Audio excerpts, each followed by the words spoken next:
But I feel like it's different for women and men because I feel like a lot of women, they're ready. Like they're ready, but like I don't know. I think men maybe are less disciplined and take more time or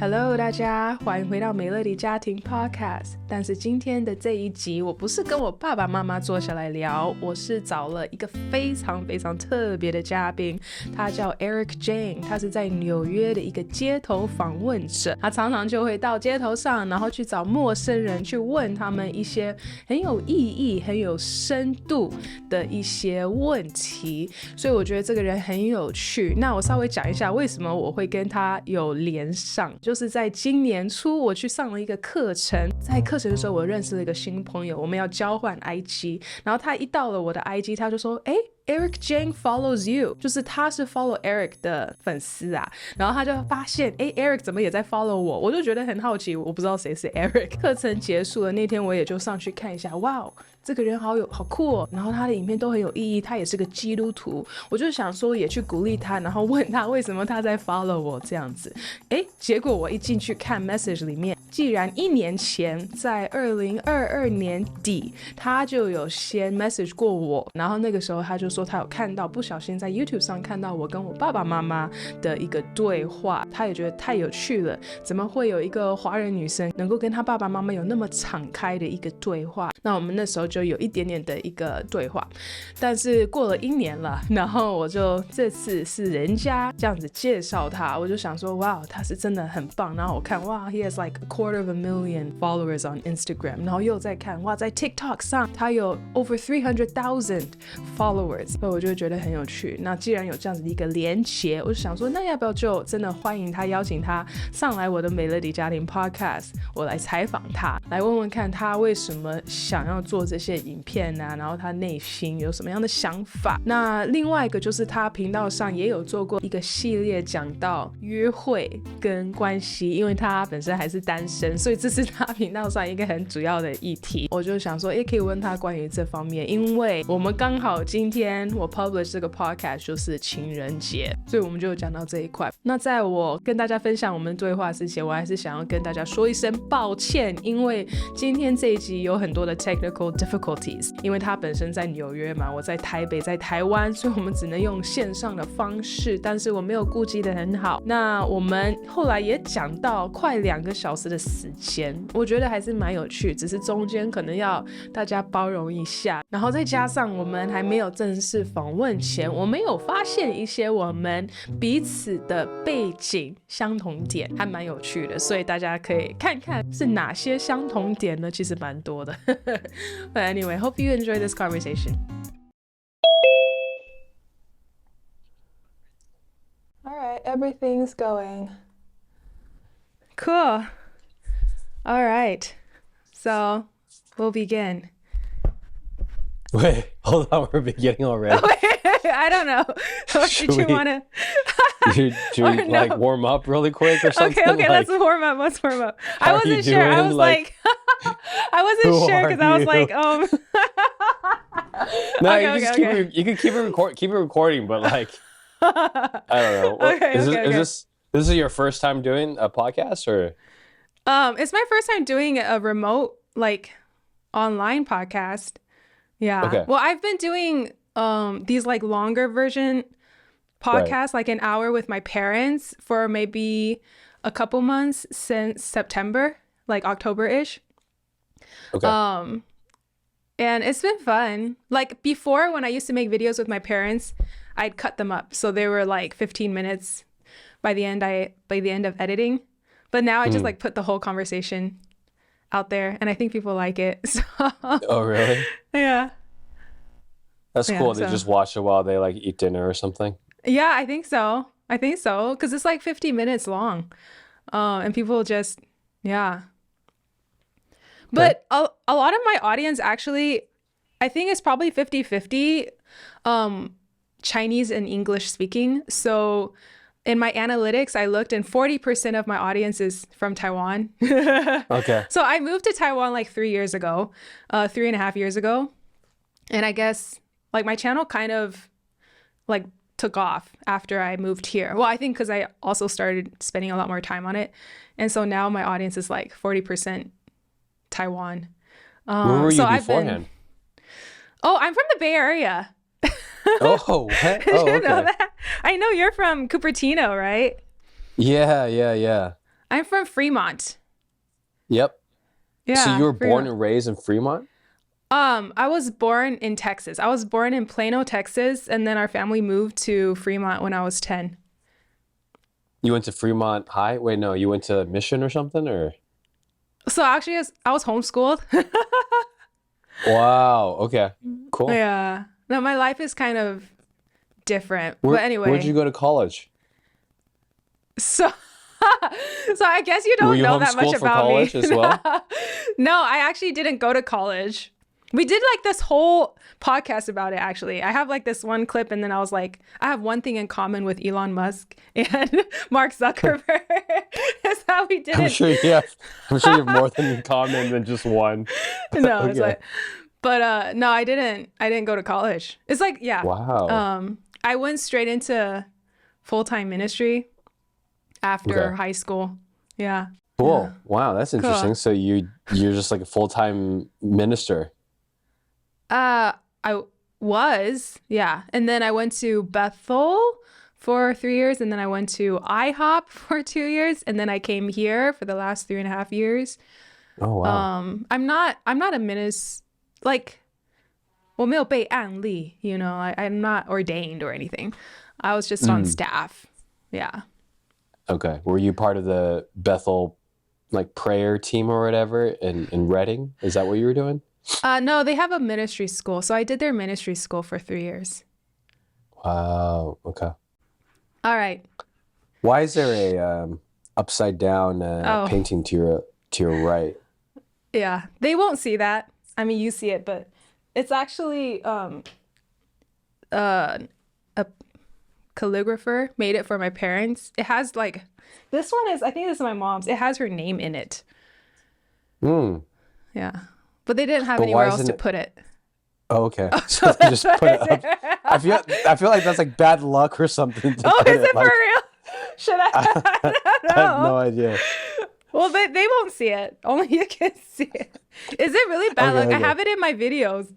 I mean, I have no idea. I I have no just idea. filmed a video the other day here. But I'm just like, I'm conscious of like what's in my background when I'm, recording. And then you have like an upside down like calligraphy thing. And I'm like, okay, is that like a artistic statement or something? I don't even know. I thought it looked artistic, but I don't know about the like superstitious stuff. Do you not like it? Should I move it? I'm just no. I'm just teasing. I'm just curious. Yeah, well, it only bothers you because like the camera, they won't see it. Wait, one more question. So like you said you could speak in Chinese. Like how good is your Chinese? I mean, 我们可以试一试，但是我觉得要是我讲的太多太长，就开始需要想说我想要讲什么字，然后就 gets really awkward, and then it's just like Yeah, you sounded a little bit like my brother.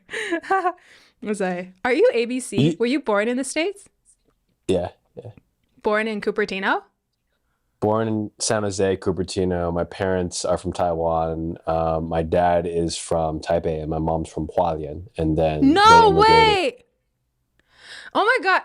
I was thinking we had a lot of things in common. Okay, so I watched your interview with Ruslan. So I was like, oh, I know these things about you. So your mom's a pianist, your dad's an engineer. My Yes. mom's a pianist. My dad was an engineer before they became pastors. My mom's from Hualien and my dad's from Taipei.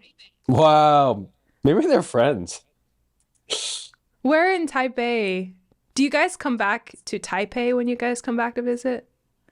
Yeah. Well, I was just in Taipei like a month ago, but before then it was like 4 years ago. So I Do you don't know remember where? in Taipei. Okay. No. Okay. It's okay. It's okay. South, I think. South Taipei. Oh, okay. Yeah. That's funny. You were just here a month ago. We reconnected. I texted you like, I feel like I texted you like almost a month ago. Well, I forgot. Here, I'll text my mom right now. Mom, what high school did you go to? Question mark.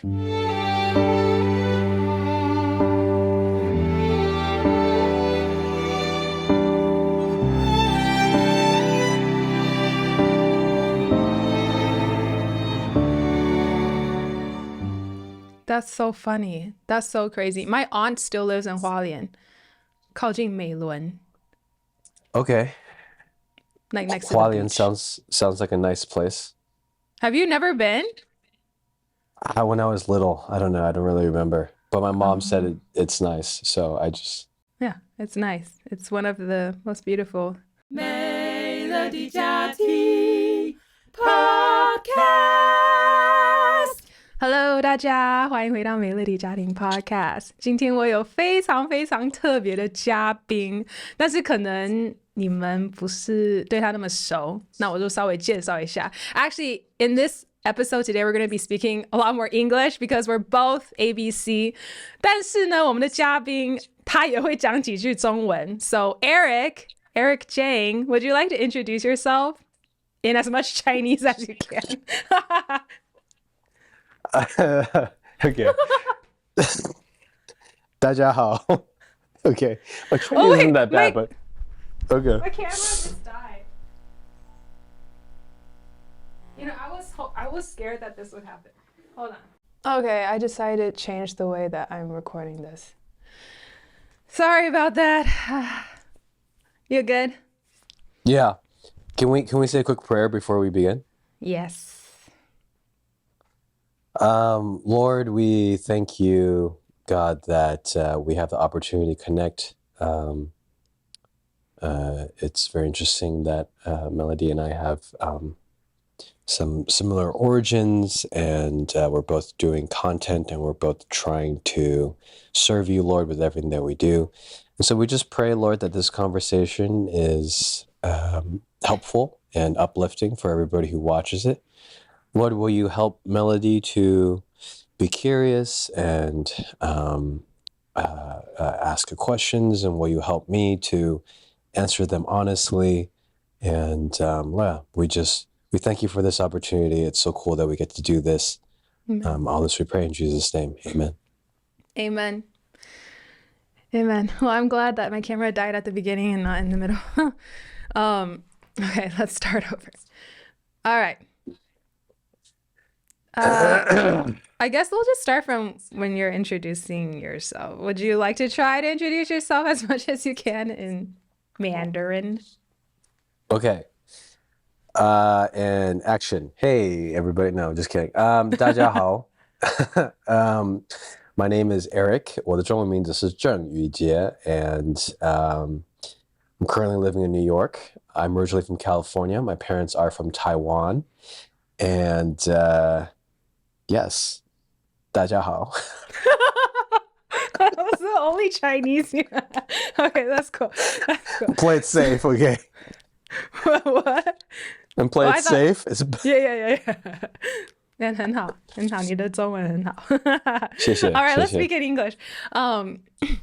So I wanted to introduce you to my audience, first of all, because I'm not sure that they necessarily watch your TikToks or your Instagram, but Eric is probably the biggest like content creator that I've had on my channel. I mean, not to flatter you, but you have, I just checked last night. So you have like 300,000 followers on TikTok. And like 200 on Instagram and almost 100 on YouTube. God is amazing. good. God is good. Yeah. So Keep that's sending amazing. followers. Yeah.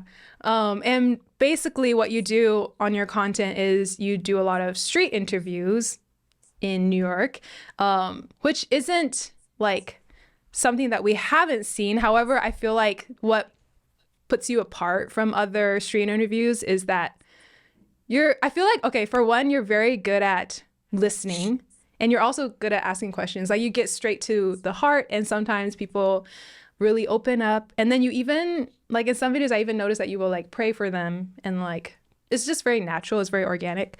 But I feel like that's what really drew me to your content. Even though that actually wasn't. Sorry. Oh, cool. I didn't even hear that. Okay. We're gonna take a quick commercial pause. I'm sorry, I'm coming off a little bit of a cold, so I'm just gonna put on some more clothes. It's like cold in go ahead. Actually, I need to use the restroom, so okay, perfect. This interview is going great so far.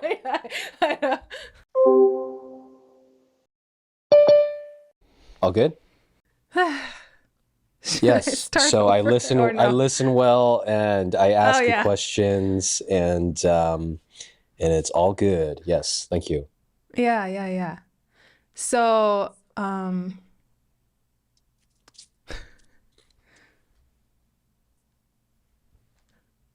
on, let me get my bearings. Are you gonna edit this, or is it just gonna all go on? No, I'm gonna edit this. You should just put it all on.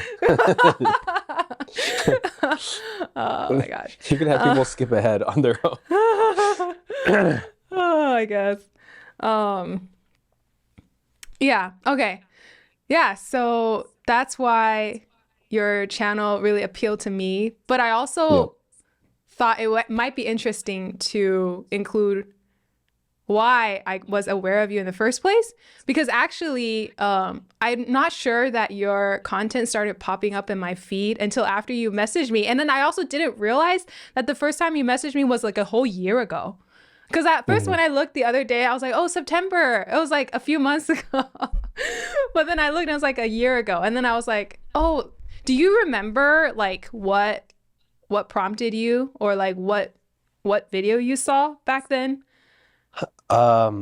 It was a very vulnerable video that you did. I don't remember exactly the topic, but it was a vulnerable one. And then I was just like, oh wow, there's like this Taiwanese woman, Christian Taiwanese woman. I like don't know any Christian Taiwanese women. So, and then like you were doing something on YouTube with your parents. I can't say I really understood it all, but I was just very impressed. So, I just wanted to send a message really quick. Yeah. Well, you couldn't understand, but you could see that I was crying. Yeah, I remember that video. That was, I think it was the 如果人家更认识我，他们就会不喜欢我. I was like, if people knew me, if the more people know me, the more they won't like me. Like that was the lie that we were talking about, I think. Yeah, it was just like a very real video. Yeah. And I was just like, oh, I didn't know Taiwanese people get this real. I had no idea. Well, actually, I don't think that they do, but I'm like Taiwanese American, so I don't know. I was like, there's that other part of me that's just like, let's just put everything out there. No. But yeah, so I feel like that's also something in common that we have, is that on my channel as well, like I talk with my parents, we get pretty vulnerable, we share like from the heart, and we also try to make it organic, but we talk about faith and things like that. And so when I saw your videos and then your like reels started popping up on my Instagram, I was like, oh wow, that's so cool. Like there's this guy like on the streets of New York, and he's like praying for people, but not all the time. And then sometimes he's just like asking people like how they're feeling, or like, you know, I don't know, like what was like, I don't know, things that I forgot what are, like, you have like a lot of really interesting prompts. Like, do you come up with these prompts yourself? Like, are they like how to get to know someone so, in I mean, 10 seconds, 10 questions? I just start talking to them and see where the conversation goes. Because I don't know what this stranger, what story he has, right? So like I kind of let him try to, sometimes I do get lucky and I ask a good question and it reveals a good story. Yeah. But if I only have 10, 20 minutes, I just kind of like, we just start talking, and then maybe they're like, oh yeah, like today I was like at the grocery store and I bought some flowers, and I'm like, oh, who'd you buy flowers? You know, we just start getting a conversation, and then it just naturally builds from there. And at some point there's like something that the first thing that I get kind of curious about, I'm like, oh, that's interesting, tell me about that. And then we just go. Well, see, that's why I feel like that's like a gift, because you're really good at listening. And I feel like sometimes people will throw out clues, but not everyone's very good at like catching them. And I noticed that in your videos. Like, do you think that's something you're just like naturally good at? Like that's like your personality? Why am I in a free meeting? I shouldn't be in a free meeting. Okay, we have 10 minutes. And then everything happened and I found God and everything was good. I shouldn't be in a free meeting. I thought I have like a company thing. Oh, I'm so confused right now. This isn't working. This isn't going very well. It's okay. You can Wait, practice we could do on me. FaceTime. Do you have FaceTime? Are you sure? I feel like Zoom would be better for the recording because you have the video. I forgot. Okay, but this is ending in 9 minutes. I think the free meetings only last for 30 minutes. 30 minutes, yeah. I thought it was 40, but... Oh. Okay. Because you were in this room for a while, right? That's why. I guess so, that's why. Yeah. Okay. So it's okay. We can just finish the 10 minutes and then get back on for another 40 and it should be good. Okay. It's good that you're practicing this all now so that when you have like an actual famous person, like you fix your photo in the back and then you get professional Zoom so it doesn't end after 40 minutes. I thought I had the professional. It's okay. I'm busting your balls. Yeah, so my question was, do you think... So I don't think I listen that well. You can ask my friends, like sometimes they're like, Eric, are you even listening? But I think when I'm interviewing somebody, I'm certainly listening. But I think what I do well that makes me ask questions and makes the interviews flow well is that it's more kind of this intuition of like, what is this person really saying? And there's like some underneath layer. And I can't really explain it. Maybe one day I'll try to sit down and articulate it better. But like, it's just kind of like a sense of like, the person's underlying motivations and fears and desires and hopes behind the things he's saying. So I'm like listening to his heart. Ooh, that's good. I'm gonna go with that. I'm listening to his heart. Yeah, you are good at that. Yeah, I feel like that's very rare to see a guy, and then also maybe like Chinese background. I don't know. Like those are the things that pop up to me because I made a video recently talking to my parents about how, the 5 love language. And I know you talked about that in some of your videos. And one of them is words of affirmation. But I don't feel like in a lot of Chinese families that's a very strong like love language that parents often give to their children. So I was just wondering, like, where does that come from? Why are you so good at that? Or listening to the heart, or, speaking to the heart. Did you take classes at church or something? Or no? Like that's I think that's a freebie from God. I think God just gave that one to me. I just have a sense of like people. I'm not like super socially good. And sometimes I'm like completely off about things or like completely unaware about things. But sometimes I'm really able to like see things that even the person speaking does not even sense. Yeah. And I cannot explain it. Yeah. Yeah. The conversation with the lady who lost her son is what pops up to me. And I think that whole conversation was really beautiful, just the way that you were able to listen to her. But I also felt like you were also trying to not push her too much, but just like be there. And she was just like, and so I feel like a lot of people probably, they just need that space, like someone just willing to listen. And then they're like, oh, you're still here. And then they just like keep going. Yeah, exactly. Some non-judgment, some curiosity. Yeah. How do you think doing it in New York City is different than doing it in anywhere else? Because I feel like that's also very different from the usual pace of people in New York City. Like everyone's like on the go. Everyone's like, got somewhere to be, got something to do. But then, having someone who just like stops you in your tracks and be like, hey, let me listen. Do you think that makes a difference? Like, what is it about this city that you feel like breathes life into your videos? Well, I think there's a lot of characters in New York City. And so you have a lot of personality, so there's a higher likelihood that I'll find someone interesting to talk to.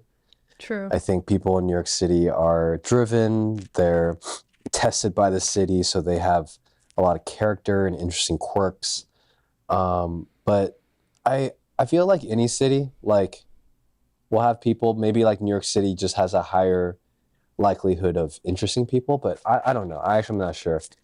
I think at the end of the day, like, every person, if you have the right questions, you can get a good story out of. And if you can help them articulate it, maybe that's another thing is New Yorkers are good at communication because they're constantly communicating. And if someone can't communicate their story, it's really hard for me to, unless I have a lot of time for me to get it out of them. That's true. That's true. So you have to be able to find someone who not only has a story, but can tell it in a way that is compelling. Have you ever thought about taking your content creation to like other cities in the world, or are you just focused on New York City? No, I went to Morocco a couple months ago, and I did interviews there, and I interviewed Moroccans, and that was really interesting. I've interviewed people from London. I definitely have aspirations of doing international interviews because it's just this kind of idea of that there's a human in everybody, and it's just very interesting to see the similarities across cultures and everything. So is that the dream? To like That's the dream. Take it global? The Eric Jeng Corporation? Yeah, like, who was your first love? And then someone from India answers, someone from China answers, someone from Russia answers, and it's just this beautiful amalgamation of all the tribes and all the nations, you know. Wow. Yeah, that's pretty cool. And like the questions that you ask are very like universal. Yeah, universal. So I think that's cool. And well, before I move on to the next question, I just wanted to like ask you, how do you think that the city tests people? Because you said that a lot of people have character in New York City, or character, but like how does I'm curious about the city. Like, how does it test people? Why are you curious? Just me personally, I'm curious for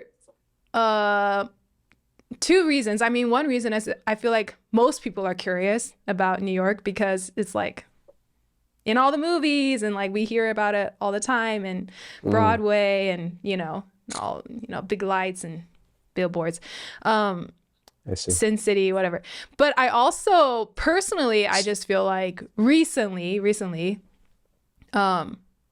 I have been curious about the city. The other day, well, because like 2 weeks ago, I made a podcast with my parents, and I was talking about, because I didn't go to college, right? So I was talking to them about, do I regret not going to college? But then my conclusion was that I don't regret not going to college. I feel like what I have, that feeling inside of me, is more that for a lot of people, college is that time in their life where they could just like go out into the world and like have fun and like do all the things. For me, it's not college per se, but it was that. It's like I want to like go out and do all the things. So in that podcast, I sang a line from Alicia Keys, like, in New York, concrete jungle where dreams are made. And then like for me, it was like that. It was like Kelly Clarkson's first song, Breakaway. It's like all the artists have like this desire to like break away. And like, and then where do they go? They go to New York, or they go to LA, or whatever. I don't know. So like, So like, I was talking to my parents. I was like, I know it's not college, but it's like that idea of like going somewhere where people don't know you, but they will one day. I don't know. It's like that idea. Are you thinking about moving to New York? I might visit first. Yeah. Okay. This is okay. I don't know if this is going to go on the podcast, but like, no, because literally this is something that I've been thinking about recently. Yeah. It should go on the podcast. I mean, it's about you, right? This is your personal life but because journey. I haven't like actually decided yet. Well, I guess you don't have to decide everything before you tell anyone, but like, yeah. But you're curious though. We have less than a minute on, so maybe we should cut it now, and then I'll answer your question. Okay. See you. So, New York. Okay, yeah. Go ahead. So, it's very cool that you're thinking about maybe not just New York, but just in general of new adventures and possibilities. And when I am from California, I moved to New York 7 years ago, and I was originally living in California, and then I had an end of a 7-year relationship, and then that was kind of a wake-up moment for me of various reasons, and I quit my job in California and moved to New York. And I moved to New York on the surface because there were attractive women in New York, more so than in California. Although that has not helped me at all because I'm still single. So I was like, okay, well. But I think underneath the dating stuff, it was I remember when I visited New York before I moved over, it was just a sense of like possibility when you walk around the city. There's just like anything can happen. You can meet anybody. Every street corner has so much energy to it. It's the energy of the city. And then there's also just a sense that you could be whoever you want in the city. You can do whatever you want in the city. You can be as authentic. Actually, the city promotes authenticity. It forces you to be authentic because of the tough nature of the city. Like the moment you exit your door, you're in competition. You're in competition in the bodega line. You're in competition to get in the subway cart. If you don't compete, you're going to get slowed down. You're going to have someone walk over you, someone talk over you.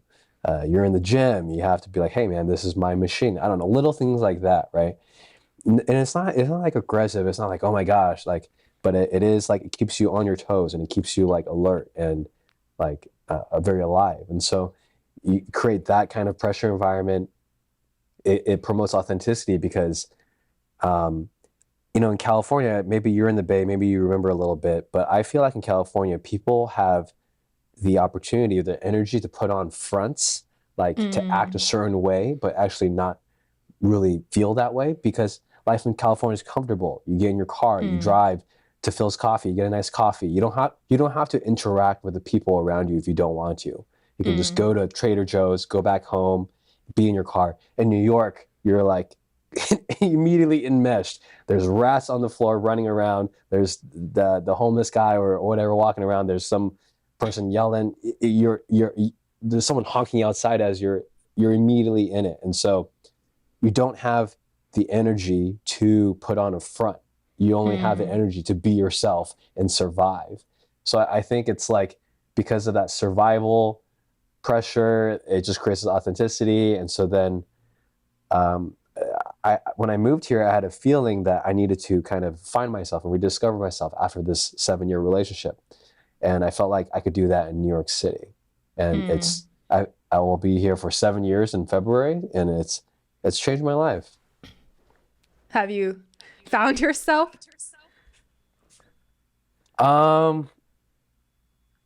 No, I think that's an ongoing process. You probably never end, but I feel like I've definitely gotten to a good place with it, that maybe I wouldn't have been able to achieve in another city. I don't know, maybe. But also, I came here looking for a girlfriend, and I found Jesus instead. I found God instead. Like that's the tagline I usually go with. But similar to everything I was talking about with the survival and the authenticity, like it's a similar thing with the Christian environment in New York City. So like people who seek God here are pretty like passionate about it, and they're pretty devout about it. And so you surround yourself with good Christians, and then just being in a city where you're constantly trying to survive, I feel like you just feel the spirit differently because like you're in survival mode. So you're depending on God a lot, When you go to like maybe third world countries or something like in Africa or I know Iran's having a revival right now as well. I would imagine like the spirit is just with them, and it's just like it's a different feeling with everything. And so that's been really cool in New York as well, just being able to grow my faith here. Yeah, that makes sense. I mean, that sounds like like the church in China when they were persecuted, like, and then they were like boom, and then they grew exponentially. I feel like it's in times, or it's in the environment where it's not easy to profess your faith, that it really gets tested, and then like you really have to be like a real Christian. Maybe in New York City it's like that. Or just or just when life is hard. Yeah, that's true. Yeah. So When New York life's just makes easy it hard. Just makes it hard for everyone. Everything in New York is hard. Finding an apartment is hard. Finding a mate is hard. Finding a job is hard. Finding people to interview is hard. Everything is hard. But you're still there. Do you feel like you'll like live there forever? No, I mean, my parents are from California. I need to go back eventually one day, but no plans anytime soon. Yeah. Well, then do you have any advice for someone who is thinking about moving to New York City? Or just because I feel like it's also one of those like, what, castle in the sands? Like a lot of people have that dream, but maybe it's not for everyone. Because you could you could become authentic out of the process, or it could just like kill you. I don't know. Does that happen? Well, I think you have to know what you're getting yourself into. It's not going to be easy. But I think if your motivations are that you're trying to experience life and you're willing to suffer a little bit, then I think it'll be good. I think anytime you're moving to a new city, I remember when I was moving to New York, I was so scared. Like I was very unsure. I was like, God, like I'm about to quit my job in California and move to New York City. Like I need assurance from you that this is going to be okay. And I even took a trip to Israel. I went to Jerusalem to ask God if I should move to New York. Very, very dramatic. And yeah, so it's a scary thing to move to a new city because you don't know if it's going to turn out well. But I don't know. I think if you just spend some time alone and you think about it, and it feels like I think if you're going to move to New York City, you already know you're moving to New York City. Okay. I think it's just, I think the draw is just like, I knew I was moving to New York City before I knew I was moving to New York City. When I was still deciding, I already had actually made the decision in my heart. I didn't realize at the time, but I was just already so drawn to it because there was nothing else for me. Well, then I feel like I'm kind of deviating from the topics that I picked, but I'm curious because you said that you went to Jerusalem. So like, did you like hear the audible voice of God, or like how did that happen? How did you know like that was what God wanted you to do? So I was on the shores of Galilee. I was in Capernaum, and I had spent like 10 days in Israel, traveling all around Tel Aviv, Haifa, and then finally I was in the lake where Jesus walked on water, and they were doing a lot of fishing there. And so it was just me alone on the shores. And I had like a bottle of wine I was just drinking, and I was having a heart-to-heart with God. I was like, God, like, I'm so depressed and I'm so lonely and I don't know what I'm doing with my life. I was by myself, and I was just like praying aloud to God, like, I need you to fix me. I need help with my life. It's such like, you know, and I was just like, okay, God, like, look, I'm going to just try to walk on water just a little bit. If I walk on it a little bit, that means that you want me to go to New York. So then I was like throwing out a little test. And so then I go to the shore, and then I put a foot down, and then I get my entire feet wet. So I definitely don't walk Okay. on water. Okay. And I thought this was going somewhere else. Yeah. No. Yeah. So I just got my feet wet, and then I was just on the shore, and then eventually it turned to the evening, and it was completely dark, and I was just like, oh gosh, I got to go home. And I start gathering all my stuff off the beach. I start walking away, and then all of a sudden I hear like a rustling, like a feet like hitting the ground. And I'm like, I look to my left, and there's like a white wispy object about 15 feet away. It's complete dark, so I can't really see, but it's making like a grunting noise. I think it was a boar. I think it was a wild pig on the beach. And I was like, oh my God, I'm about to get charged by this pig that's going to attack me, and I'm going to die on the freaking shores of Galilee, you know? just drinking wine. And I was just holding my bottle of wine. I was like ready to like fight for my life if it came at me. And then like it just started grunting, and I was just like so still. And I remember in that moment, I had been in a place of like, oh God, like woe is me, to like, oh my God, I'm about to die. And that very quickly, when you're in a life and death situation, you very quickly just like, you're like, God is all I have. like God, this is it. This is me and you right now. Like I have no one else I can depend on right now. Like I need you right now. Like this is it. Like save me. And I was just like, I was like, Jesus, is that you? But it was just like making like these like animal noises. So I was like, okay, no. And then I just like slowly like back away, and then it slowly backs away, and I back away. And then eventually once I get far enough, I just like run away, and I go to my rental car and I go home. And the next day, I went to the sermon where Jesus gave the Sermon on the Mount. Blessed are the meek, and for they shall inherit the earth. And then I just felt like God was saying to me that day, I read that blessed are the meek, for they shall inherit the earth.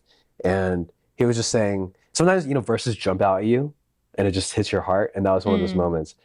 And I felt like God was saying like, hey, you can do whatever you want. You can move to New York. You can move to Montana. You can move to Canada. You can do whatever you want. But I want you to depend on me the same way that you depended on me while holding that wine bottle for your life. Like I was just like clutching him at that point. like, oh my God, save me. He was like, hold on to me like that when you're in New York. Like, if you do that, then you'll be okay. Is my sense that I got from him.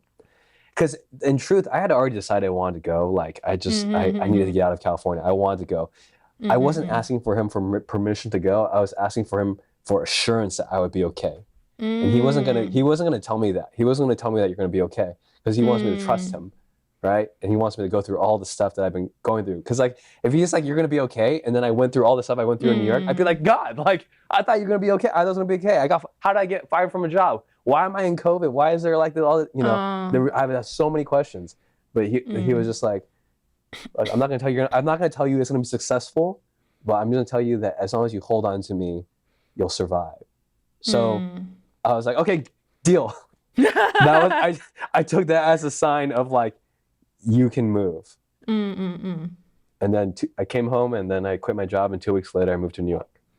Wow. Your parents were okay with that? I mean, how did they react? I told my mom I'd be back in 2 years with a girlfriend, so she was like, okay, great. That's the exchange. Yeah. I think if they realized it would have been this long, they would have not. They would have been more concerned, but they thought it would be like a 2 or 3 year thing. Yeah. I But like that's that life. testimony though. You just take chances, right? Faith is like taking risks. And that's where you kind of build your relationships with God and stuff. Yeah, that's true. Because I did tell my parents too, I was thinking about regret, and you don't usually regret the things that you do, you regret the things that you don't do. It's one of those things like, might as well just, better not to have any regrets. But I like that. Well, anyways, you can just come visit, and feel it out. Yeah, for sure.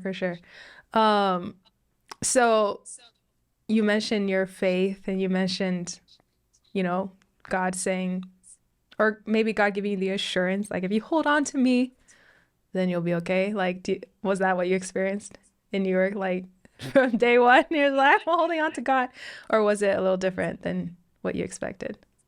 I mean, when I first moved to New York, I was caught up in the party scene, and not caught up in the party scene. I was going out to bars and drinking a lot and dating around, and I kind of figured that would happen. Actually, now that I'm talking now, that was what I was afraid was going to happen. I was afraid that I would move to New York and then like lose myself because I'd be caught up in sin, and I kind of did. That kind of was what happened. But eventually you wake up out of it because you're like, this isn't working. I'm not happier.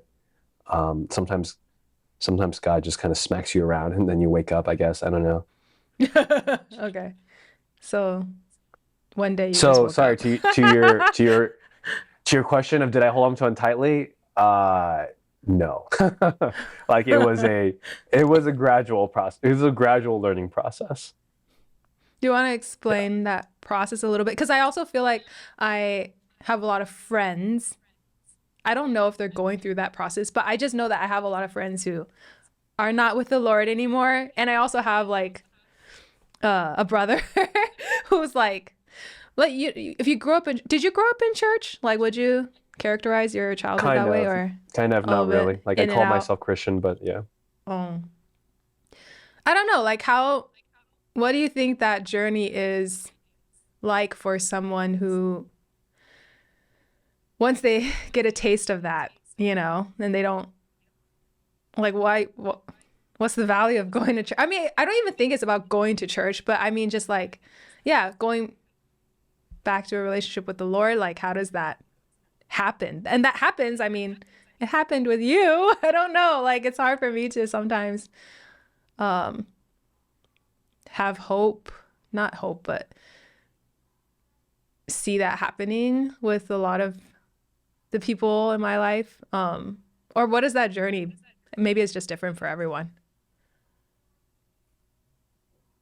Or maybe because you were put in a hard place like New York City, and so you had to, like God said, like you had no choice. But maybe some people, they're so comfortable, they don't need to. I think if you're always holding on to God, I guess I take it back. I was always holding on to God. I was just also holding on to other things at the same time, but I was holding on to God. But if you're not holding on to God and then you kind of let go, like, yeah, maybe you do just drift away until one day, I don't know, something happens. But for me, I was always holding on to God, and I knew the things I was doing were not the things that He was approving of. It just took a while for like my heart to change to want the better things, and that process I cannot explain entirely, but it was just a maturation, and it was just getting to know God's love deeper. A lot of it was like. For a long time, I was just, and I still am now, of just like being very afraid that like I would not be okay. Like, when am I going to get married? How am I going to start a family? How's my life going to be okay? When am I going to get a job? Like, how are these things going to come together?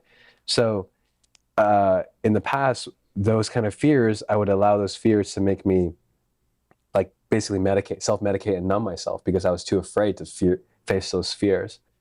But then over time, I did therapy, I had life coaches, and it was a process of like, oh, okay, this is how you face your fears. This is how you face those demons, and then you face them, and then I don't know, a year or two later, they don't scare you as much. So then you're not numbing and medicating yourself, right? So then you be kind of, well, what does God say? He'll turn your heart of stone to like a real heart, or like a live heart. So. I don't mean to like get into the nitty gritty, but how does one face their fears? Like, I remember I watched your video how I found love in New York, and I thought I got clickbaited, right? I was like, oh, this guy got a girlfriend. And then you were like, oh, I found Jesus, whatnot. And then but I remember in the video you were talking about So but I remember in the video you were talking about how you were just like I don't know, like learn to meditate. Is that like one of the things? Like, how would you advise someone, like, it sounds abstract sometimes, like facing your fears. What does that look like? it started with meditation, and just being aware of what I was feeling. Because in the very beginning of everything, after the breakup, I like wasn't even aware of like what I was feeling. I wasn't even aware that I was depressed or sad. I was just a lot of lack of awareness. So being present to the emotions, and then with like therapy, with journaling, I journal a lot. I have like in the videos where I have Google Docs, and journaling helps me process my emotions. So a lot of it's just like writing it out and going deeper and deeper. And sometimes it's just like I'm so sad and blah blah blah blah blah. Just expressing, I don't know, just expressing oneself. And then it's not going to those coping mechanisms, because if you do those things, you don't they numb your pain. If you don't feel your pain, you never get over it. And on the other side of pain is freedom, is truth. You just have to kind of sit with it. And then, but it takes practice, because in the beginning you're like, oh my God, this is like, I think I might die.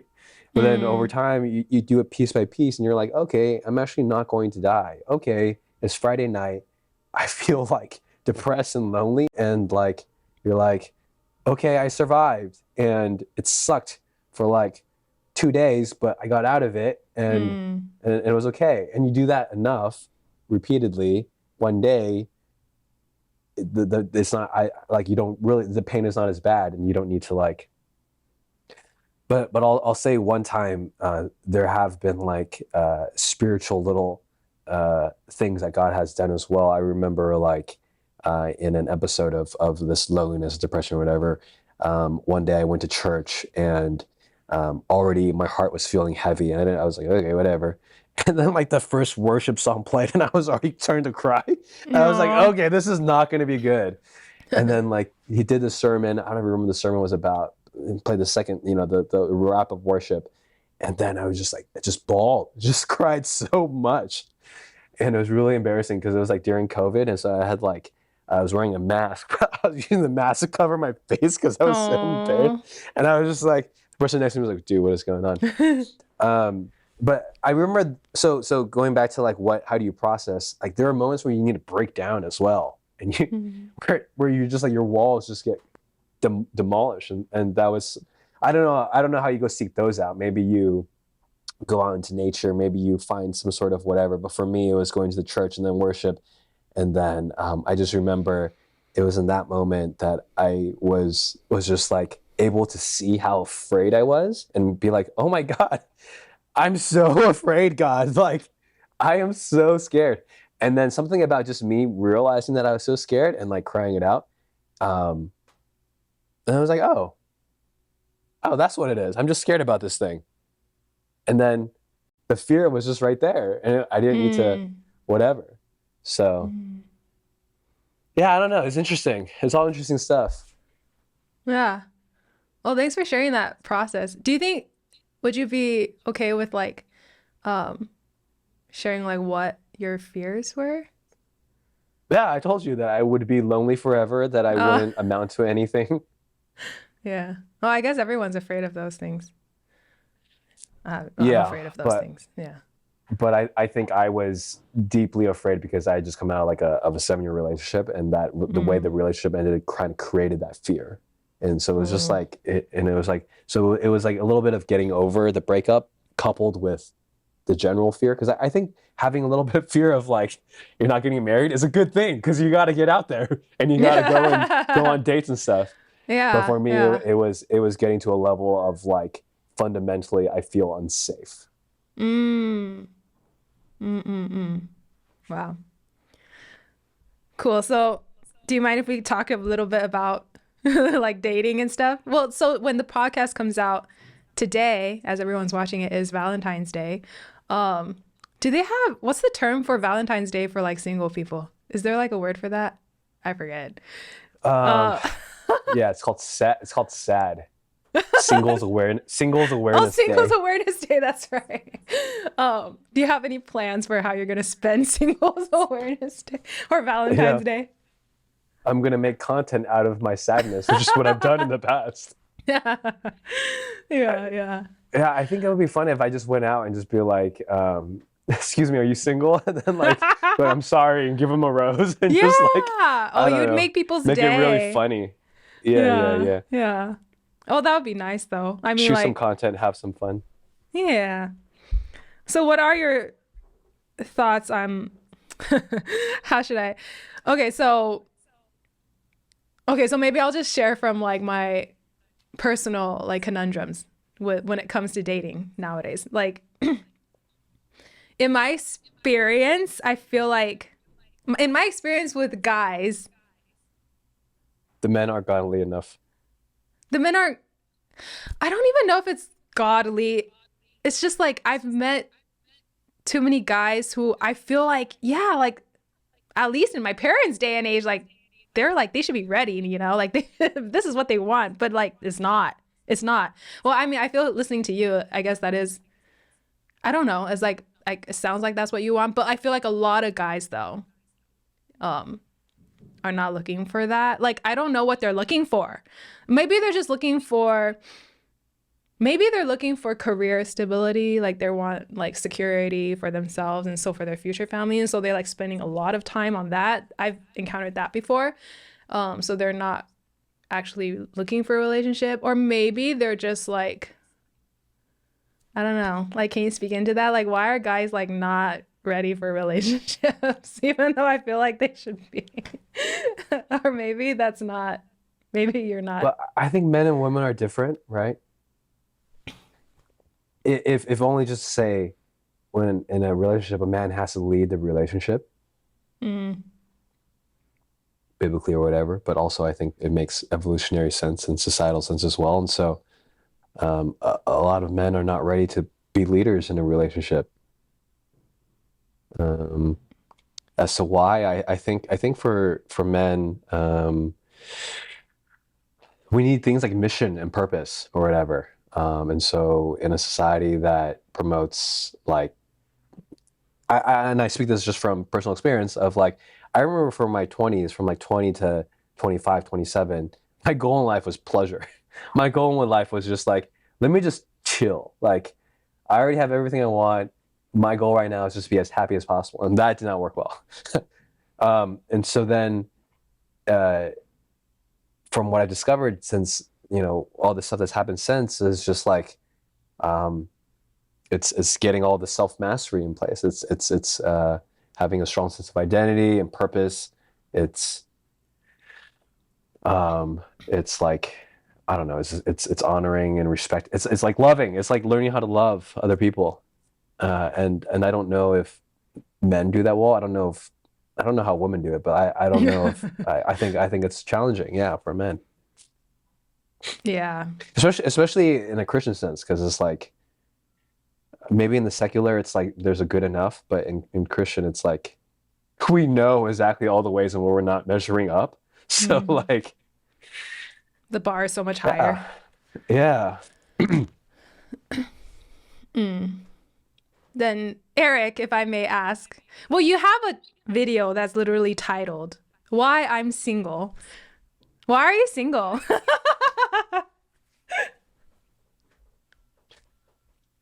Because because if she were to come now, I would mess it up. That's why.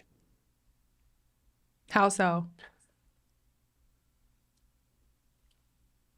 I think I'm still learning to, I mean, it'll never be perfect, but I'm learning to be ready for a very nice traditional Christian relationship, which is not something that is really only in the past couple years that like I've been like, okay, like let's do a Christian thing. Does that feel like you're settling now? It feels like I'm giving up a lot, yeah. Not settling in terms of like whatever, but like, yeah, it's like, because like I lived a whole way for a long time in a certain way, and so it's just been a long time of, okay, we have to do things God's way, and He has to fix this thing and mature you in this way. And then also, I think a big thing was just, I didn't start doing content until like 2 or 3 years ago. I used to work in finance, and so for me, it was getting my like life purpose stuff in place too, because I think if I had somebody, I would just be distracted with her and I wouldn't be able to focus. So it's like, okay, let's get all this stuff in place. Let's figure out like you love God and that's going to be it, like for the rest of your life. Like that's cemented. Okay, don't do this, don't do that, don't do this. And be careful of this. Don't be selfish. And do this, figure this out, be more confident. Be honest, and be passionate. Okay, so it's just building up all these things. So why am I single? Because it hasn't been my time yet. Yeah. Well, that's a good answer. I feel like timing is always an easy answer. But I feel like it's different for women and men, because I feel like a lot of women, like, they're ready. Like it's like, okay, they're ready, but like, I don't know. I think men maybe are less disciplined and take more time or something. Or because our free meeting is coming up, let me put in this thought. Or do you think like guys naturally have like higher expectation? Well, I feel like girls have an expectation on us too, but like you said, guys are expected to be like the leader and like have it all figured out. But is it really like that? Because I feel like in my parents' day and age, and now I'm just like rambling, but now I feel like in their day and age, they didn't have it all figured out. I had literally had this conversation with another guy like a few months ago. I was trying to convince, I was like, because he was also in his 30s and he's still, I don't want to give too much detail, but he's just not like, the worst looking dude. He's good. Why is he still single like that? No, he told me, he said that he's still focusing on his career. But for me, I was challenging him. I was like, but like your parents, they didn't have their career figured out when they got married and had you. Like, and then like our parents didn't do that. So why do you feel like you have to do that? Like, I'm just like wondering, like, why do guys feel like they have to have it all figured out before? Because I feel like a lot of guys grow up after they get married, and maybe that's not the best idea. Like maybe a lot of guys don't grow up, and so then it becomes like a really bad situation. But like still, like I feel like because once you enter into that marriage or commitment, you naturally you have responsibility, and so responsibility matures you. Like it's kind of hard to just. No, I get the feeling that you're getting this idea of like I hear it from female friends sometimes. It's just like guys will be too career oriented and too career focused or something. Like they want to have it all figured out. Use it as excuse to not commit. Yeah, like maybe they have fears, like, or maybe it's legit because maybe girls nowadays are also looking for that in a guy, right? So maybe it's true. Like maybe girls have that expectation, like, oh, the guy needs to like, earn this much and this much or whatever, and like have like a car and a house. So maybe there are fewer women who are willing to just like go on that journey with guys who are like don't have it all figured it out. But like that's where I'm coming from. I'm just like, well, I thought, that's what it's about. Like that's what you're supposed to do in a marriage or in a relationship is figure it out together. But like I think everyone's now just trying to figure it out themselves.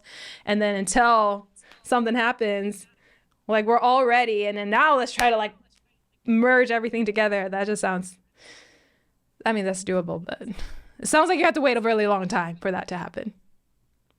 Yeah. So what's your question? I don't know. Maybe you don't have an answer for me. I was just wondering like why that is. Why do guys, maybe you're in the same boat. Like, so maybe that's just your belief system. I think there is truth in like guys you need to be ready, whatever. But then there's also probably like, we use it as a crux or excuse too. So it's not so black and white, but I think,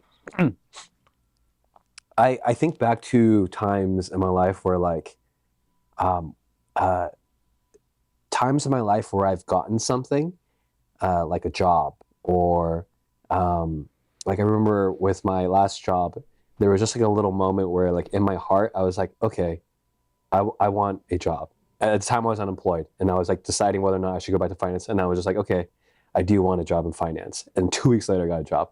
And then I remember one time I was just like, my heart was like, okay, I'm going to start a YouTube channel. And it's like this like little like switch of like, this is what I want.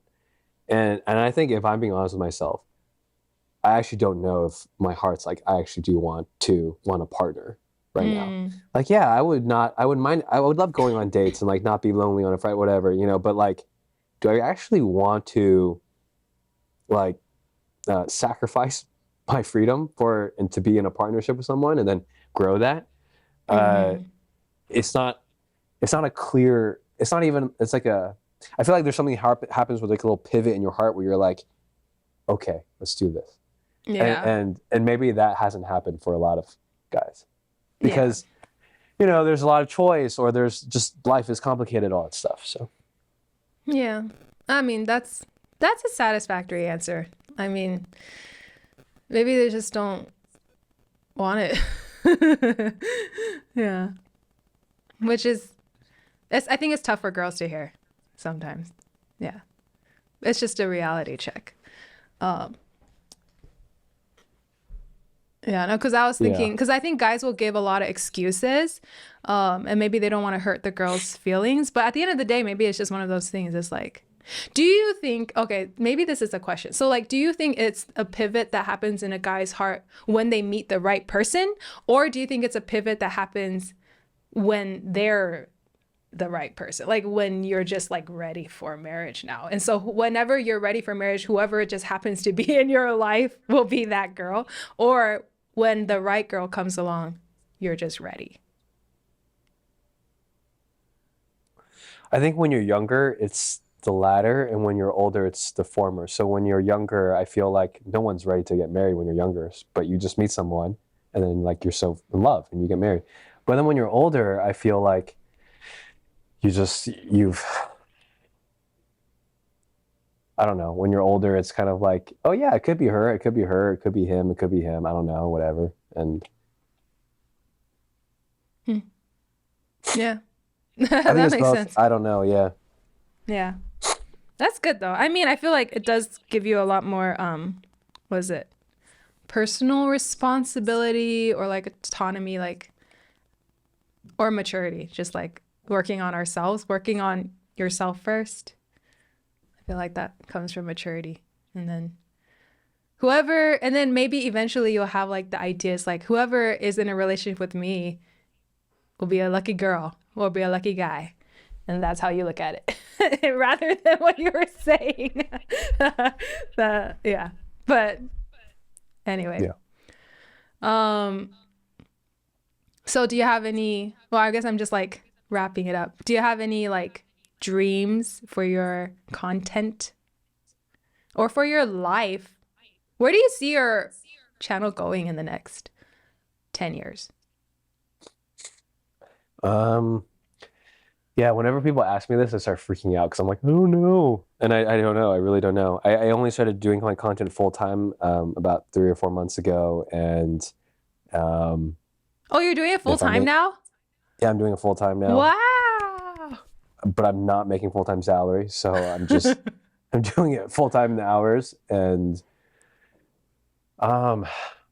so I feel unsure in the answer because right now I'm like, I don't have any sponsorships, you know, like my views aren't like going, like I'm not growing like crazy or anything like that. So I have trepidation as to whether or not I will succeed. So it's like weird for me to be like, oh, where do I see it 10 years from now? But the heart of it, I know, has always been to create content that uplifts, that touches people's hearts, that is fun, is entertaining. You know, the call that Jesus has for us to be fishers of men. So that's what I'm trying to do with my content, and also I enjoy making videos. So I just want to get better at the filmmaking aspect and the video aspect, and get better at telling stories. So that heart will never change. That will just keep going. But hopefully it'll. Yeah, I just want to make good stuff that touches people when they watch it, like their hearts touch, or that brings them hope, or like a tear. I'll be like, yes. Gotcha. Yeah. Do you think you'll make more videos like the type you made during COVID, where you're talking? Because I feel like you make a lot of, well, what I've seen, I feel like you do a lot of interviews. Do you think it'll like switch between those, or is that like the format you're in now? I already made all the content about myself. Like I don't have any more stuff to make about myself. Hey guys, still single. Okay.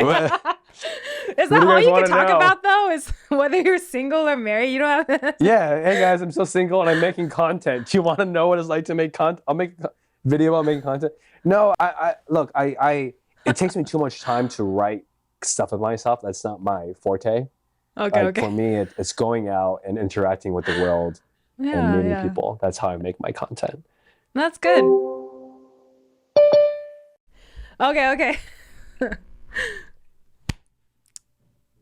You know, a professional Zoom account is, I think, $15 a month.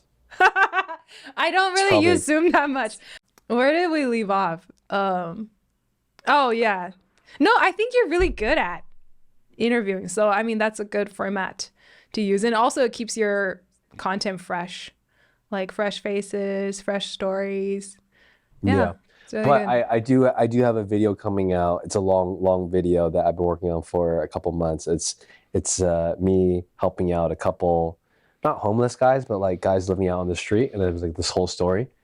So that one I'm pretty excited about, and I'll release that one soon. Oh, cool. So how can people follow you? Do you want to Just share your go to handles? Yeah, just go to Google and search Eric Jeng, EricJeng. I have Instagram, YouTube, TikTok.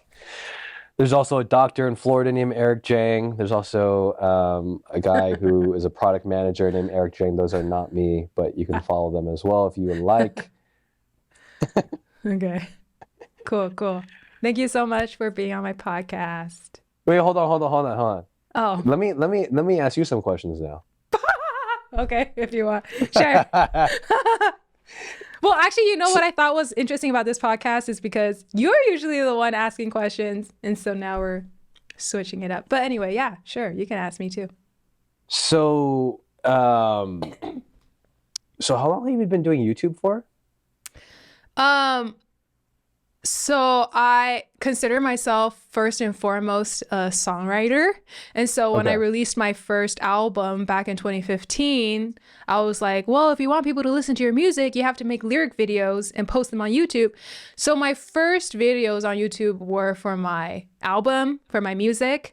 And then like when I went to Bethel, I started making more cover videos because my mentor at the time challenged all of us to like do a creative challenge. My creative challenge was post a video on YouTube every day. So I did that for like 40 days.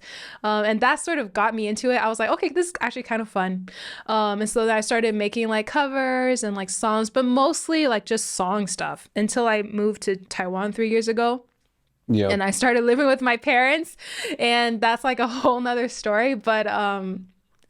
But we kind of got through our rough patch, and then now we like to talk about our relationship on the internet and like share some of our dynamics, and actually not just like family stuff, but like whatever. Because my parents are, my dad is very smart, and my mom is very different. So like I feel like the three of us, like sometimes we have interesting conversations. And so now we also do 美乐蒂家庭, which is like this podcast. So that's like one of the categories of my channel. And then my other category is worship at home. So I like film myself singing worship songs. And then they're like, sometimes they'll go for like 15 or 20 minutes, and people like those as well. So for me, like original music is like my baby, is like my priority, but it's only a third of my channel. Yeah. Yeah. And how come your brother's never in your videos? Well, he doesn't live in Taiwan. He still lives in San Francisco. Well, he lives in where does he live now? He lives in South Bay. Yeah, they have an apartment in South Bay. I forget. Like San Jose. Why did you move back to Taiwan? So at the time I was a music teacher in IHOP. Yeah. And then I did that for like 1 year. I was like a student. I went through the program for 1 year, and then I was like a teacher for 1 year. And like basically like 6 months into it, I was like, I just don't see myself doing this for the rest of my life. Teaching is not like my greatest passion. And so I was already kind of, that was in the back of my head. And then I came to visit my parents in Taiwan. My parents had moved back to Taiwan just a year or two before I did. And so I came to visit them. And while I was here, and I was walking, this is a story that I always say, is I was walking around Laojie, Danshui, and then I started crying. And I was like, why am I crying? And I just felt like the Lord was like put on my heart, like, if you come back, like a lot of things will like make sense. So then I went back to Kansas City, and I told them, I was like, this is my last semester. I'm going to move to Taiwan. And then after I told them, this was 2020 January, right after I told them, then COVID happened. And then like all my classes went online, and that was really miserable. And I hated teaching online, and I was living in a basement. So I was like by myself for like Yeah, for a couple months, I feel like I was going crazy. Anyway, and then I started like going through the process of like applying for a Taiwanese passport. And then all that stuff took me like a couple months. I went back to California for the summer, and then I like moved in August 2020. Yeah. Why do you feel like God brought you back? I feel like my personal reason is also pretty tied to just like what I've seen the Lord do since I've come back the last 3 years. So if I'm being honest, like it has been pretty obvious, like just like the favor that I've experienced since moving to Taiwan. Like when I first came back the first year, they had like a original song contest. Do you know Good TV? Not God TV, but like Good TV is like the Taiwan Christian network. And then they had like a original song contest, and I won like one of the awards. That was my first year. And then the second year, that was 2021. And then 2022, I like wrote a whole full-length musical, and then like a nonprofit just like out of the blue was like, we want to partner with you in doing this. So like at the end of 2022, my original musical was performed. We performed it at Taipei 101. And then that was that video, right? Like you guys had a video of it? Yeah. Well, I posted a ton of videos on it, but yeah, there was at least one. Yeah, that one was like a full production. I was like, what the heck? That's like favor, I have a quick question on that concert. I was watching it and I noticed that like they do this thing where like they go through, oh, here's the drummer, Sam Lin, and then here's the violinist, blah, blah, blah, blah. And then here's like, why do they do that? Why do they like introduce the band? Yeah, but in a way where it's like each person's like this character in a movie, like it's like a big deal or something. Like, what is that how it usually works? Honestly, I don't know. It's my first concert. I feel like maybe they do that in Taiwan, like at a lot of these concerts. So the director that I worked with for this concert, it was the CEO of the nonprofit, who actually, if I may interject with a fun fact, the CEO of the concert, the CEO of the nonprofit that I partnered with for my musical, her name is Jenny Chen, and she is acting in The Brother's Son. Do you know the Netflix show, wow. Brother's Son? Yeah. So the main character, the guy, or Michelle Yeoh's son, the gangster guy, his mom is actually one of the extras in the show. And she's Jenny. She's the CEO of the nonprofit I partner with. She's so cool. Like she not only has like this art nonprofit, but she like just recently started acting in Hollywood. Isn't that interesting? Anyway, like some people have such interesting lives. But like, so that's Jenny. That's just a fun fact.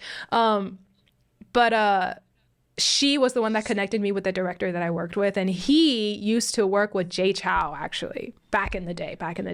So I feel like he has a lot of experience, and maybe like that's just what they do. So I don't know. I didn't know that they did that. God brought you back, and then you have this musical career kind of begin to blow up, and all these things. No, I mean I wouldn't really put it that way. Family. No, yeah. What do you mean? That's what it sounds like.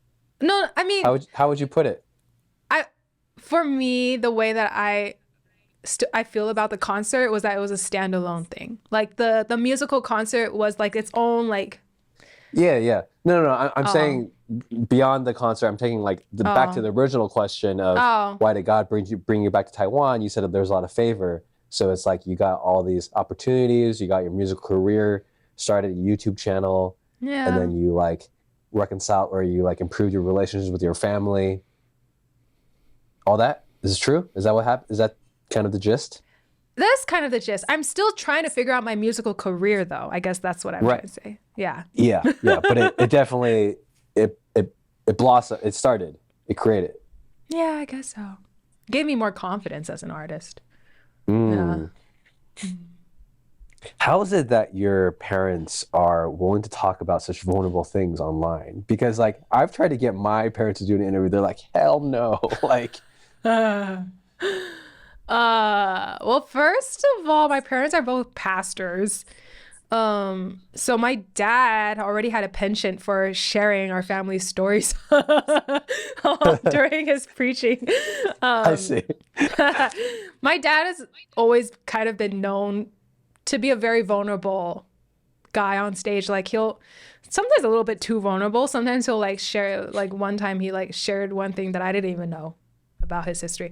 But yeah, I feel like my dad's always been a pretty vulnerable guy. I mean, maybe after Christ, AD. But like my mom is also just like an honest person. I don't know. I feel like our families, we're all just pretty like, Honest and open. yeah, honest and open. That's like kind of our culture, I guess, within our family, at Yeah, least. that's cool. I Yeah. mean, that's very contrary to Asian Yeah, it is. So it culture. works for YouTube. It works for content creation. Yeah. So But what's then same your with, oh, I was gonna say same with you though. You're kind of sharing a lot and being very vulnerable, which is kind of contrary to your family background, apparently. Yeah, my parents are very private people. I remember when I first started my YouTube channel and I was making those like dating videos. My mom was just like, "Dude, Eric, like, what are you doing? Should you be telling people these things?" And then I feel like over time they got used to it, or they just stopped caring because they Okay. realized that it is okay, it's fine. Nobody really cares. Oh, that's one way of looking at it. Yeah. Yeah. So what's your goal now? Where are you taking things now? You're starting like a podcast thing, and you're just keep doing things. Well, I've started this podcast. Well, it's always been 美乐蒂家庭 for maybe like 2, 3 years. Ever since I came back to Taiwan and started making videos with my parents, we just called it that. 美乐蒂 is like 美 is like beautiful, and 乐 is like joyful. The 家庭, so like beautiful, joyful family, but also because it sounds like my name, Melody, right? So it's like 美乐蒂家庭. It's very clever. And Yeah. then yeah, and then I made like 10-minute, 15-minute videos like that, like for a while, every so often. And I realized like, oh, people really like these conversations. I think, like you said, it's rare on the platform to see like Chinese family, Taiwanese family talking about these sort of things. And so I was like, oh, this might be a niche, you know, like maybe people are really hungry for this. And so I decided Yeah. to do it every week. And then eventually I was like, I don't like editing. I think I'm just going to like do a podcast and like film it and record it, but just let people see the whole conversation, save me some time. And so then I started doing that like a couple months ago. And people really like it, I think. Yeah. Yeah. Have you been able to leverage your channel to attract potential partners? That's like business and stuff. You know, I'm an artist. I always like, when it comes to music too, I've never been good at that. I don't know. I'm not good at that. Like, no. Wait. I'm talking about romantic partners. I thought you were talking about sponsors and stuff. Wait, what? Okay, we start over. What was your question? Like, because now you're all on the. I mean, you're all on the internet and stuff, right? Like, have you been able to find any dates through that? Like, are guys like in Taiwan, in Taipei, like, oh my God, Melody, I saw your video. Like, do you want to grab boba or something? I don't know what people in Taiwan do, but. Okay, first of all, even if they were to text me, I probably wouldn't see it. If they texted me in Chinese, I probably wouldn't read it. And also, if they just texted me, I'm pretty bad at going into like, except yours, I saw yours, maybe because you had the blue check, so, but I'm kind of not very good at that. And the second of all, I think I have, I always just kind of, I'm not huge, it's not ideal, I feel like, to meet someone who only knows you from your like online persona, and they think that they're in love with you. Like yes. I guess to answer your question, yes, I have had people proposition themselves, but no, that doesn't work for me. Sorry. But you're yourself online though, so it's you. You're being authentic. Like who you are isn't that far from who you are online, right? Like I'm sure. Do you know that? Okay, yeah. Well, okay. But I don't know them. I feel like it's an unfair exchange, right? It's like, sure, maybe you know me, but just because you know me and you like what you see doesn't mean that it's So mutual. it's actually not about. It's like you just don't have that trust on your side for them. Yeah. I feel like at this point, like I've tried the dating apps and everything, and I have also had people message me on the dating apps like, "Oh, I watch your channel." I'm like, "Oh shit." And then I feel like though for me now it's almost like I prefer if my parents or I prefer if like aunties and uncles like refer me to people.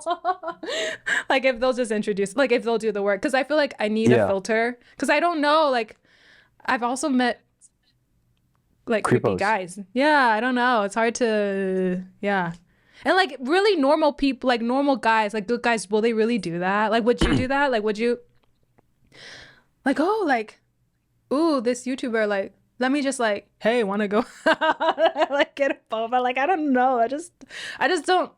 Maybe if you care enough, but also why would you care enough? Because you don't actually know this person. Or maybe you think you do.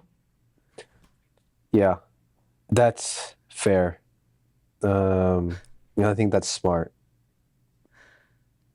Yeah, so I put myself in between a rock and a hard place. It's like, now it's like, only if you know my parents, I guess. if you're like a close auntie or uncle.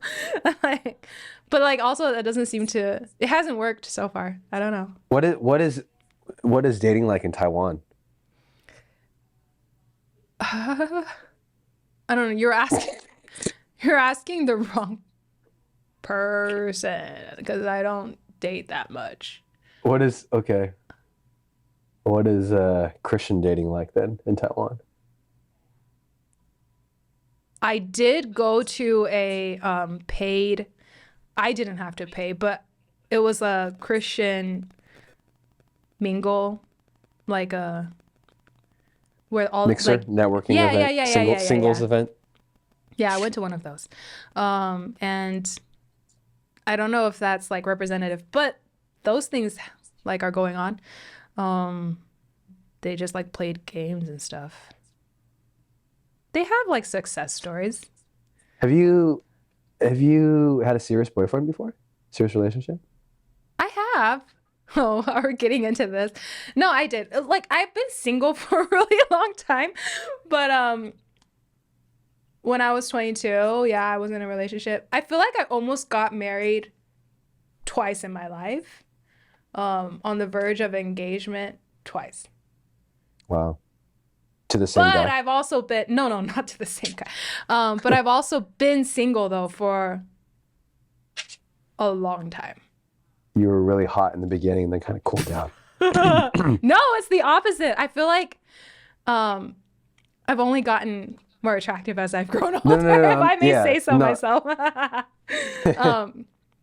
No, I wasn't. No, I feel like like in Chinese it's like 晚熟. 我觉得我是真的很晚熟, like very late bloomer. I'm a very late bloomer. Yeah. No. I didn't mean like you got less hot. I meant like more like you just had more activity in the beginning and then later on kind of cooled down. But you're still hotter. More activity in the beginning? No. I never had that much activity. You just told me you almost got married twice. That's a lot of activity. Is that a lot of activity? No, there were like once was when I was early 20s, once was late 20s. Or no, once was not late 20s, once was recent. But no, it wasn't a lot of activity. And in between, I've been single like forever. Mm. That's funny. I think a lot of people didn't know that. That you've been single for forever? But no, but that I was almost engaged. Anyway. Okay. Almost engaged. Wow. It's okay. We don't have to talk about that. What did you learn? What did you learn from those two potential engagement experiences? What did you learn?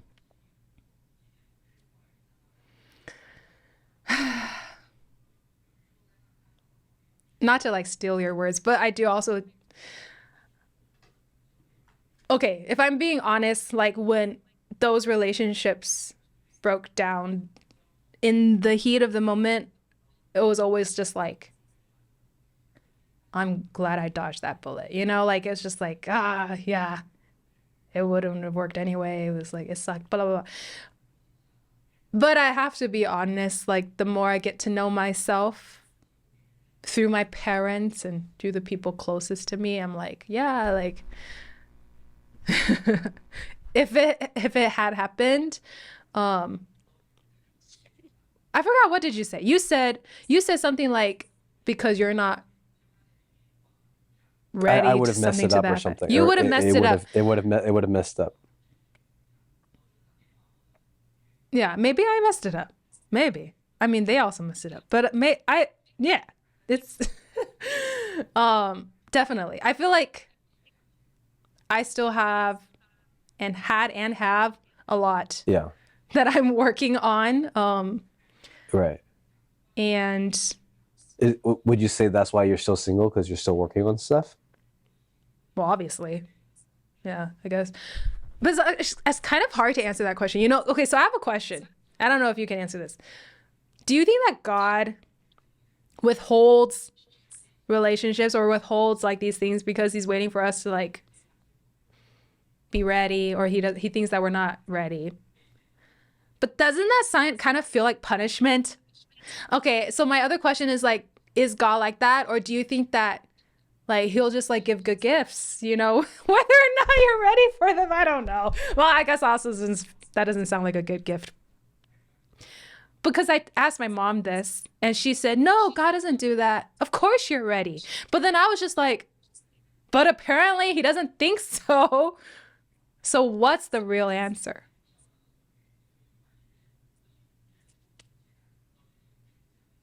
Or maybe I am ready, like but all the guys are not. I feel like God's very efficient. In my experience, like when things have happened, it's happened right away. Like it's like before, sometimes even before I ask for it, like he's like, okay, that door is closed. Now it's on to the next thing. So anyway, that's just a personal experience.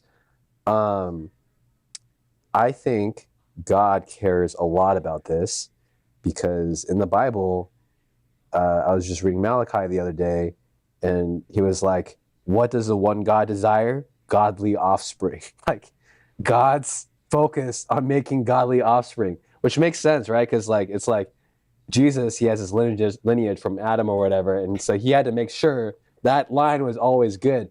Like I think Chinese people, we appreciate like ancestors and generations. In the Western cultures, people don't think about it as much, but like I think God's very focused on like, hey, I really want to make it so that like children are good to go, because when children aren't good to go and their parents aren't good, like that causes like 90% of the problems in the world.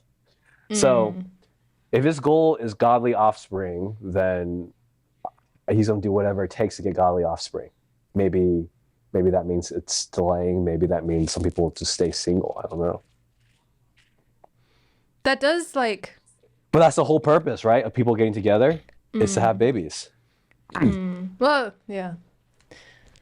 Some people wouldn't agree, but but like that is like a different side of it that I'm just thinking of now. So maybe God doesn't think, maybe it's not so much that I'm not ready for marriage per se, but maybe I'm not ready to be like the best mom yet. Like I want to have kids and I want to be the best mom, but maybe, you know, with my temper and with my expectations and my impatience, gosh, just like those all sound like good things for a mom to have, by the way. But ask the kids. you need to have a little bit of. But I feel like that kind of thinking is not so healthy because, or not healthy, but productive because like you have no idea, and I don't think I don't have an answer to that, but like I don't think it's like you're not. It's not like you're not being good enough or you're not enough. But also if you were, but maybe it's the other person's not ready. I don't Yeah. know. Now we're back to, yeah. There could be also just spiritual warfare as well. And like I don't know, Christian dating is so weird. And I had a friend say that like spiritual forces are trying to prevent Christians from coming together because that's how you end Christianity. You end godly offspring. Wow. I don't know. Okay. Well, Yeah. well, it doesn't sound like it would make it easier. It always gets depressing once we start talking about Christian dating. But no, I think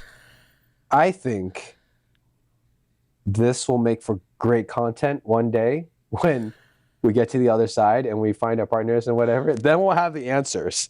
Because right now we're just like the blind leading the blind right now. Like, I don't know. Do you know? Yeah. I don't know. Yeah. Yeah. Yeah. Well, I feel like also because just so many people are in the same boat. So at least we're giving voice to, I don't know, maybe what other people are thinking. The poor and powerless, yes. Yeah. Okay, last question for you. Have you always been like a happy kind of person, or was that something that like you developed Doesn't over like a time? happy person. The funny thing is when I was Joyful person. Maybe happy is not the best word. Is that the vibe I'm giving you right now? Well, yeah, because in your videos too, though. But I also cry a lot in my videos.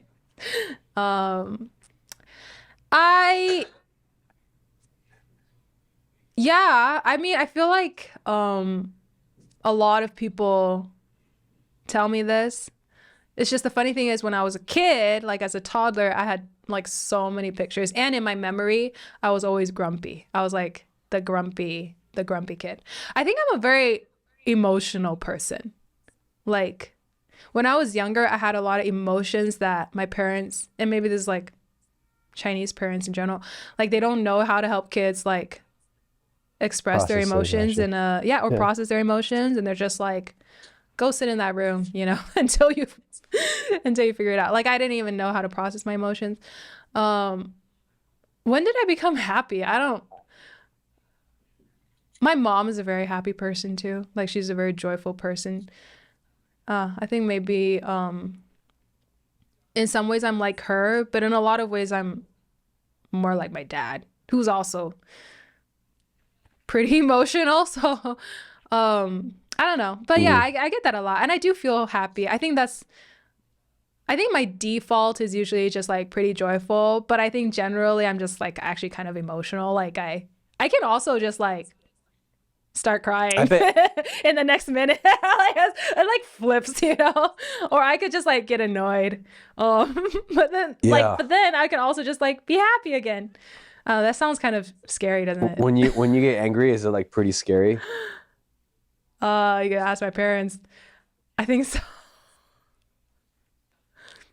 Yeah. I can sense. I can imagine. How old are you?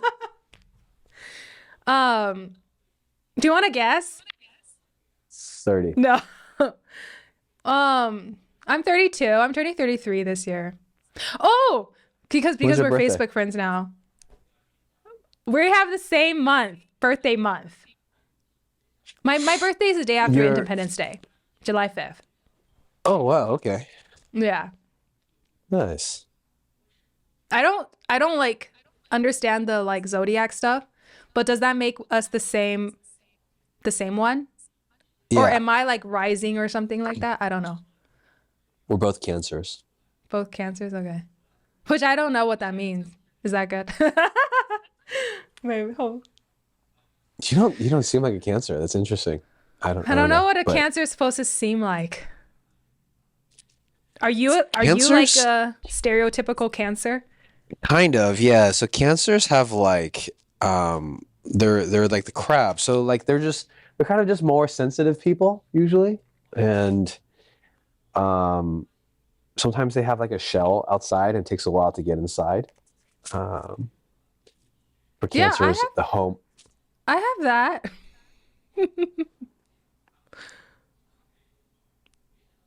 Okay, yeah. I can see that. Maybe. I don't know. You seem pretty outgoing, so I'm an extrovert, I guess. yeah.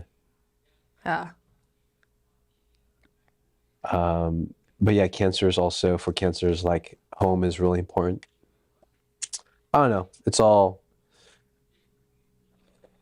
somewhat not real, but yeah, cancers are cool. July 5th is a good day. Yeah. 33, congratulations. Yeah. It's gonna be a big year for you. Your Jesus year. Yeah. Hopefully I'll come out alive at the end of it. I think it's gonna be a good year. I mean, I think this is the year personally where I just like I mentioned at the beginning of the video, like I wanna step out a little more and live with no regrets kind of thing. I don't know. I'm 33. Like I feel like I deserve that a little bit. But I don't know. I hope I don't. I don't think at this point I don't think I will lose my senses. I don't think that's gonna happen. But Do you do a lot of traveling at all? Do you go traveling? Have you ever traveled solo? yeah, well, you said you went to Jerusalem. I just went to Israel. I actually went to Israel for 21 days. I came back a week before the war broke out. So I was Wow. there from September 15th You, to like you went by October. yourself? Yeah, by myself. Okay. I made that Okay. whole trip happen in like a week. I don't know. Maybe that's like the spontaneous part of me. I was like, Wow. I have to get out of here. And then I left. But good thing I have a friend there, so I stayed at her house. Yeah, but you traveled around Israel. Yeah, a little bit. Yeah. Okay. I used to travel a lot more, but it was always just for ministry trips. Like that's that's also been my experience. So maybe that like for me it's like I want to do something like for myself. I mean, Israel was like that. But I like to travel, so I like to do that more. Yeah, not for ministry, but just for like just to explore, I guess. Yeah. Yeah, I mean, I hope you, if you feel an inclination towards living it up and taking some risks and stuff, that's a good sign to go do those things. Otherwise, I'm sure you're going to get restless. Yeah, yeah. No, thank you. Yeah, I've gotten that from a lot of people ever since my podcast came out. You seem like They're you like, get restless easy. yeah, yeah. Mm. You're So you're not going to wrong. use this whole, are you going to use this whole interview or I don't know. what do you think? What did you, was there anything in the, I mean, I think I probably will edit it because there are just too many like, I mean, I know I didn't I didn't say anything. You can use everything. But like I hope you keep the okay. stuff where I ask you questions because I think that'll be interesting for your viewers as well. Okay. Yeah. I'll keep it. Cool. Cool. Yeah, thanks for asking me questions. I'm just like, sometimes I'm just like, get to the point. I'm kind of like that anyway. But yeah, it was cool. Did you have any last burning questions for me or anything? Burning questions. I feel like I hit everything. I told you everything about myself, basically. I have a question, but I don't know if... What's your type? Or maybe your types change because, like you said, Gus is like, now you're like not settling, but now you're just like,